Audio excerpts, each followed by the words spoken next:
Hello green souls, मी Shraddha. Welcome to our channel. तुमच्याकडे असलेले इंडोर प्लांट्स का मरतात?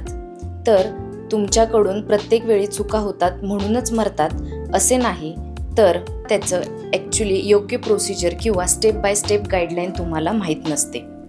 प्लांट्सना जगवण्यासाठी सगळ्यात पहिला आणि महत्त्वाचा मुद्दा म्हणजे light. Light is like food for the plants.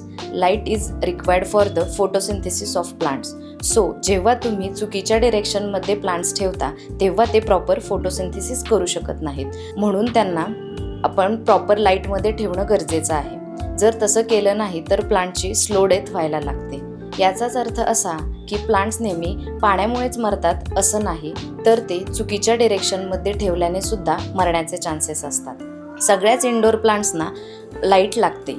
फरक फक्त अमाऊंट ऑफ लाईट आणि डिरेक्शन ऑफ लाईटचा आहे. प्लांट्ससाठी लाईट हा खूप इम्पॉर्टंट फॅक्टर आहे. आपण बघू शकतो की जेव्हा प्लांट्सना प्रॉपर लाईट मिळत नाही तेव्हा त्यांची रूट डेव्हलपमेंट नीट होत नाही. प्लांट्सचे लिव्स हे येल्लो पडायला लागतात. नंतर हळूहळू प्लांट हे वीक दिसायला लागते. नंतर त्यांच्यावर पेस्ट अटॅकसुद्धा होऊ शकतो. सो आपण याच्यातून असं म्हणू शकतो की प्लांटला जरी तुम्ही परफेक्ट वॉटरिंग केले तरी ते चुकीच्या ठिकाणी ठेवले गेल्यामुळे तुम्ही प्लांट्सना वाचवू शकत नाही. प्लांट सिलेक्शनला जाण्याअगोदर तुम्हाला जिथे घरामध्ये प्लांट्स ठेवायचे आहेत तेथील लाईट चेक करणे. हे जर तुम्ही केलं तर प्लांट मारण्याचे चान्सेस तुम्ही 50% कमी करू शकता. So according to your light requirement at home तुम्ही नर्सरीमध्ये जाऊन प्लांट सिलेक्शन करा. जर तुम्हाला लाईटबद्दल अजून काही प्रश्न असतील तर ते कमेंटमध्ये जरूर विचारा.